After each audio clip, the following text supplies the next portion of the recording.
नमस्कार विद्यार्थी मित्रांनो, आजपासून आपण तुमच्या इंग्रजीचा second lesson on saying please या लेसनची सुरुवात करणार आहोत. तर सगळ्यात अगोदर आपण या लेसनचे जे ऑथर आहेत ऑल्फ्रेड जॉर्ज गार्डिनर यांचा परिचय बघू. तर यांचा जन्म झाला आहे 1865ला आणि मृत्यू झाला आहे 1946ला.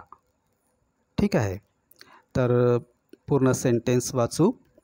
Alfred George Gardiner was born at Chelmsford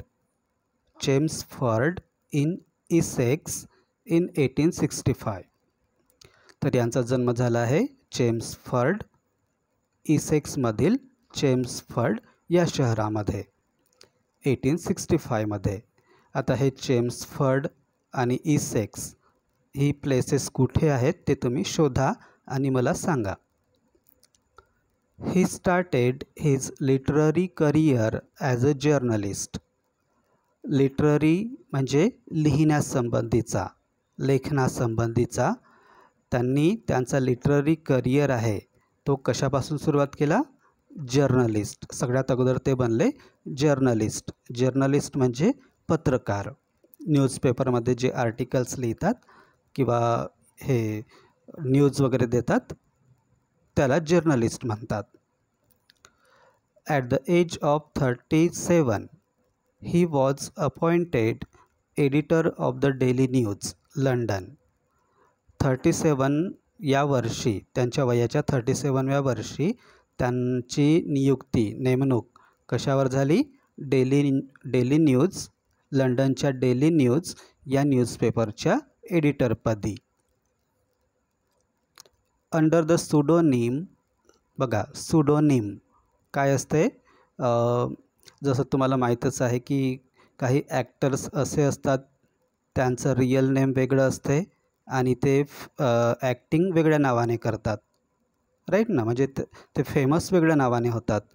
तसंच हे जे ऑल्फ्रेड जॉर्ज गार्डिनर आहेत ते जे रायटिंग करत होते ते कोणत्या नावाने करत होते? Alpha of the plough. Pseudonym म्हणजे समजा तुम्ही टोपण नाव, एखाद्या लेखकाचं टोपण नाव. टोपण नाव म्हणजे ज्या नावाने ते रायटिंग करतात ते नाव, सुडोनिम. तर ऑल्फ्रेड जॉर्ज गार्डिनर यांचं सुडोनिम काय होतं? Alpha of the plough, right? Next, under the pseudonym alpha of the plough he made regular contribution to the daily news, the Manchester evening news. तर या दोन न्यूजपेपरमध्ये त्यांनी अल्फा ऑफ द प्लो या नावाने लिखाण केलं. कोणकोणत्या? डेली न्यूज आणि द मँचेस्टर इव्हिनिंग न्यूज या न्यूजपेपर्समध्ये. His essays are uniformly elegant, graceful and humorous. त्यांनी लिहिलेले जे एसेज आहेत ते कसे आहेत? एलिगंट म्हणजे रुचिपूर्ण, तेवढेच ते ग्रेसफुल आहेत म्हणजे आकर्षक आहेत, आणि तेवढेच ते ह्युमरस विनोदी आहेत. The pillars of society, pebbles on the shore, many furrows and leaves in the wind are some of his best known writings. त्यांच्या बेस्ट नोन रायटिंग्स, प्रसिद्ध लेखन कोणकोणतं आहे? The pillars of society, pebbles on the shore, many furrows and leaves in the wind. Next, his uniqueness lies in his ability to teach the basic truths of life in an easy and amusing manner. त्यांच्या लेखनाची विशिष्टता, uniqueness म्हणजे वेगळेपणा.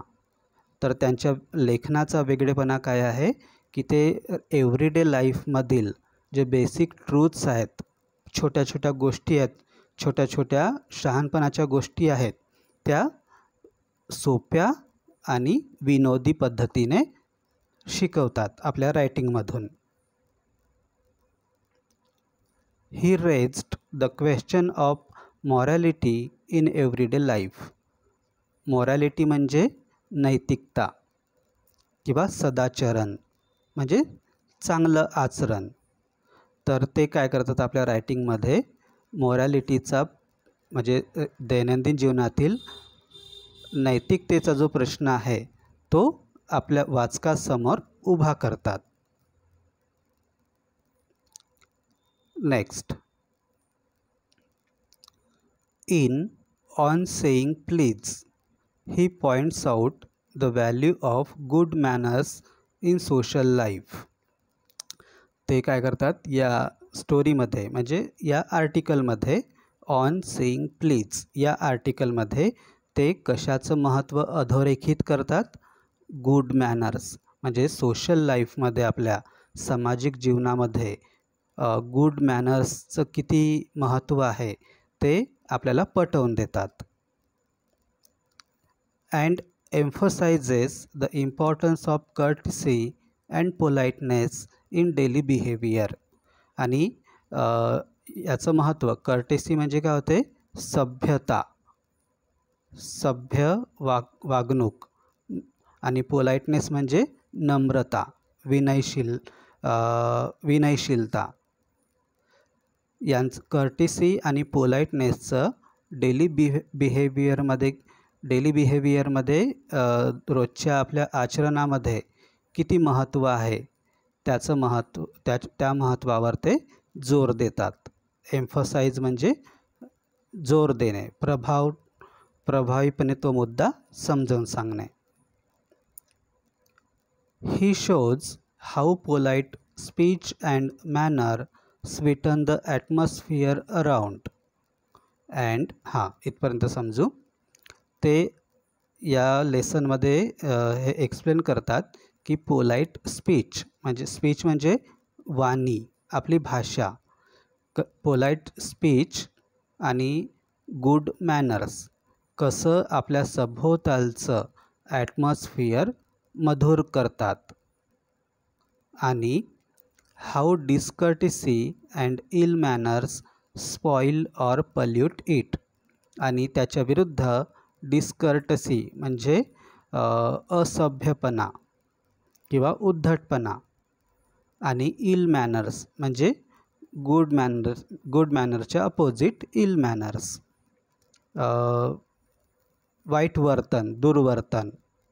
तर डिस्कर्टसी आणि ill manners कशा प्रकारे आपल्या सभोवतालचं वातावरण खराब करतात. स्पॉईल म्हणजे खराब करणे आणि पल्यूट म्हणजे प्रदूषित करणे. समजलं? ओके. एकदा वाचून घ्या आणि समजून घ्या. नंतर आपण एक्स्ट्रॅक्टनुसार स्टोरी समजू. स्टोरी नाही आहे ही, शिष्टाचारावर लिहिलेला एक लेख आहे. ठीक आहे, तो आपण समजून घेऊ एक्स्ट्रॅक्टनुसार. बाय.